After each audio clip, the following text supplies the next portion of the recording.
Ladies and gentlemen, boys and girls of all ages, we have another Pickled Dragon Unscripted. And this is a little bit of a somber one. As many of you know, I'm in the New Orleans area, and with the recent attacks, or attack, I should say, on New Year's Eve, a lot of people have asked me how I'm doing. Obviously, I'm fine, but it is still quite a shock, especially for the locals here, because this time of year is we're getting ready for Mardi Gras, and so it's kind of like a really exciting time. And so what happened on New Year's Eve, it's really, really a shock to our systems. But the good news is we won't be deterred. I think our governor said it best. We are a resilient people here.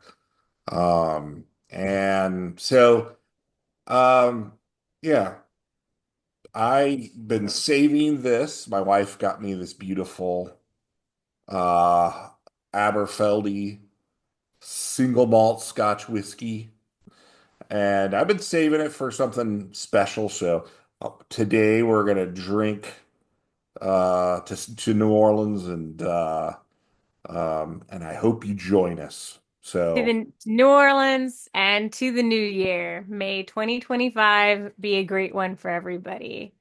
let's On get that note, Matt and I had a little bit of a discussion to give you guys. We were debating this last weekend about our New Year's resolutions. I asked Matt what his were, and I gave him mine, and he's like, "Well, wait a minute.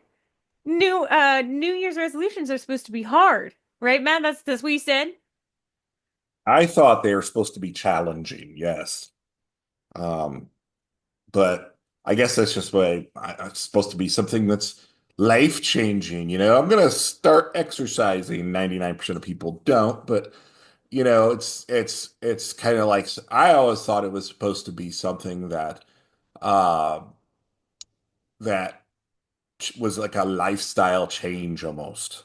But Yeah, and I completely disagree. I told him I was like, no, I don't think that the New Year's resolutions is saying I'm going to start exercising every day and get abs and lose 400 pounds. I'm going to lose 15. I'm going to start doing yoga once a week. Small little changes. But we were like, you know who we can ask? You guys. So, guys, comment, like, subscribe, and help us figure out, which side of this debate you're on.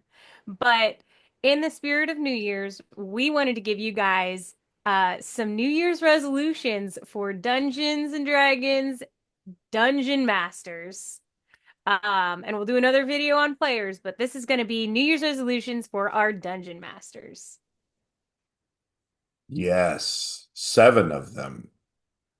And so, without further ado, um,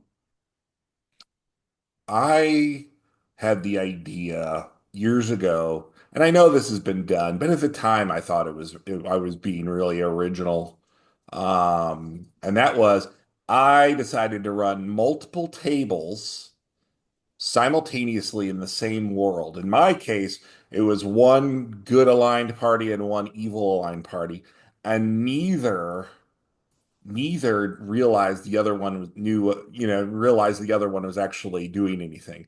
And in all along, they were actually competing with one another, a race to the end for either the evil side or the good side. So I would challenge somebody to run a multi-table intra-world campaign with earth-shattering results at the end. What I did was, and this brings us to the second New Year's resolution, which is to host a PvP session, have your players Ooh. design characters and go toe to toe.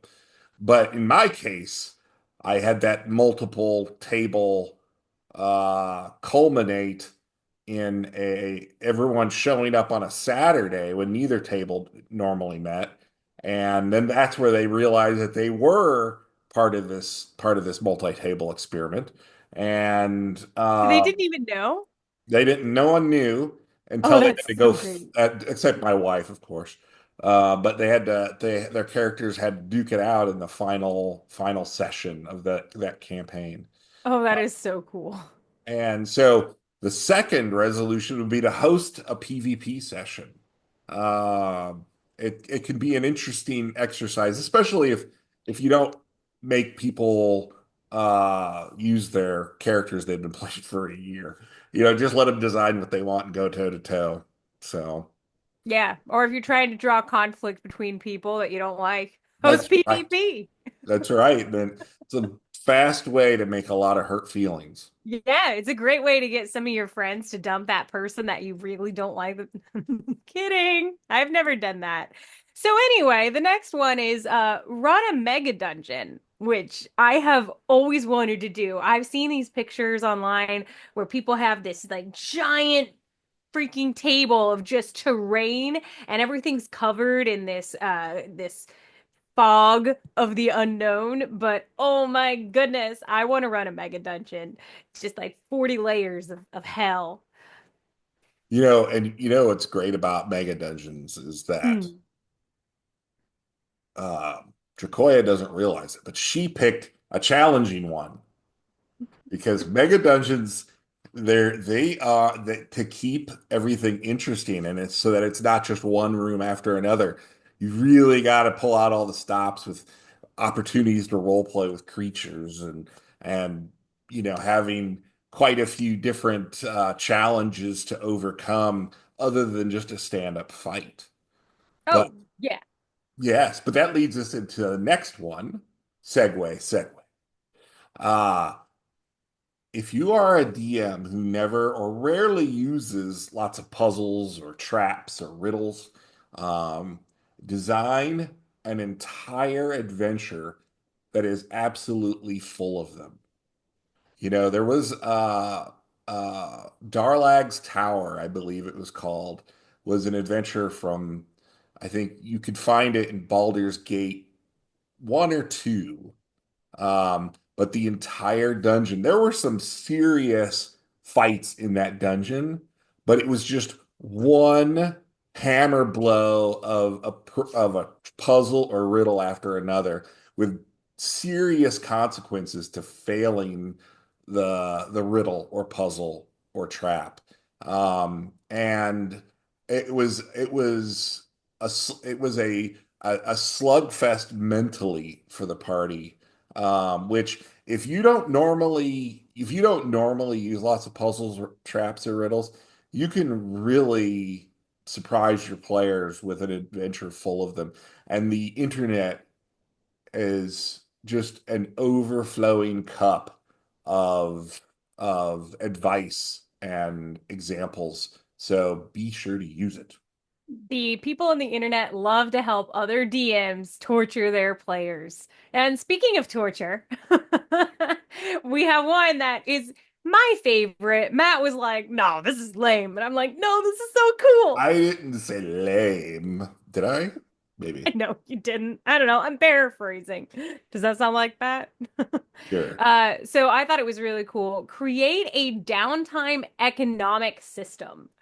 I thought that this sounded really cool because I'm an Excel sheet nerd and I would love to take out my little Excel sheet and create this entire system and say, okay, well, you're in this region and this is their economic system. Like here's their currency and here's what it's based off of and here's this and in one of my campaigns, a group of us, we actually decided to go into this one little winery thing and there's this guy who's like, "Oh yeah, I opened this bar after adventuring and I've made this wine and blah blah blah." And so what we did, much to the DM's surprise, is we bought like 12 cases of the stuff and we started trying to sell it all around the world. So Wow. that's almost like something that the players could participate directly in as opposed to like an entire economic system for your world. That's like a little bit different angle than what I had thought you were going to go with, Dracoya. So that's pretty Oh cool. no, no, yeah, I was even thinking of like different stock options and investment opportunities that you could sprinkle around the world. Have your players invent their own Bitcoin. Yes. What it could be, Arcana coins, like Ooh, magically derived investment system. that could work. Yeah, guys, what should the name of my Dungeons and Dragons crypto coin be? Comment below. Yes. It should be the one-eyed beholder coin. I don't know. No, we can do better. Yes, I wish I could go back and not say that. But which segues us to the next one, which is create a adventure where the party has to time travel. Now, this is like, I'm a huge like Back to the Future fan. Which this I think it's this month. The Hmm. cast, Marty McFly and Doc and all those guys are coming to New Orleans, so we're gonna go. But in any case, design a time travel adventure and start thinking. I mean, it actually is something I've thought of in the past, and it wasn't. And there again, this was actually originally Dracoya's idea, and I was like real excited about it. And I was so excited because somebody else had suggested it to me, and uh, the particular adventure I had in mind was a small village that the party is adventuring from, and depending on the actions as they go out and do, you know try to unravel this archaic or magical mystery that's plaguing this region. Every time they come back to the village, things are different. Maybe the village is just in ruins, or maybe there's, you know, been taken over by bandits, or maybe they come back and everybody has a black goatee and they're all villainous. Their alignments have changed and whatever. Like Huh. create these alternate timelines based on what the party or how well the party does on their excursion to correct this anomaly, this That is planar rift, if you will. that is such a cool idea, That'd be Matt.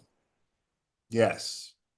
You So know what else could be cool is uncovering the mystery for something like that, which brings yes, us into the next one. You like these segues, guys? yes, the segue. We had fun with this. So, the grand mystery, creating a grand mystery campaign. Create your own version of Sherlock Holmes and have your entire party play detective. Yeah, Who this is done it? actually really cool. I have been watching these Kenneth Branagh movies lately, and they're all about the Agatha Christie detective Oh who yeah. always his name was Hercule Poirot, and he's kind of like the detective, the greatest detective in the world, and he's able to solve all these murders and whatnot. But this immediately brings my to mind like a murder mystery, like a low level, because if you're not first or second level, you could use something like augury to help you point the way, but Yeah. speak with dead spells and whatnot. But if you're just a first level little drub and there's a